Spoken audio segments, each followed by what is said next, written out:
तर शिंदेचा दिल्ली दौरा हा महायुतीमध्ये आलबेल नसल्याचा पुरावा आहे असं हर्षवर्धन सपकाळ यांनी म्हटलेलं आहे। शिंदेच्या दिल्ली दौऱ्यावरून त्यांनी ही टीका केली। शिंदेचा दिल्ली दौरा हा महायुतीमध्ये सगळं काही आलबेल नाही याचा पुरावा आहे असं सपकाळ यांनी म्हटलेलं आहे।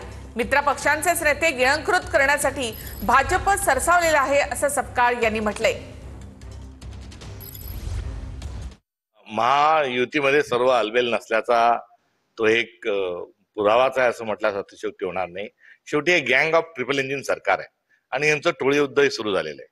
भारतीय जनता पक्ष ही चेटकीन आहे आणि इतर पक्षातले नेते आणि कार्यकर्ते ती चेटकीन खात असते असा मागे भाजपच्या संदर्भात केलेला जो आम्ही आरोप होता तो तंतोतंत खरा असल्याचा साक्षात्कार एकनाथ शिंदे साहेबांना हा कुठेतरी आला असेल आणि आता विरोधी पक्षाचं खाणं हे कुठेतरी त्यांनी थांबवल्यानंतर आता मित्र पक्षांचेच नेते आणि कार्यकर्ते हे गिळंकृत करण्याकरता भाजप पुढे सरसावलेली आहे।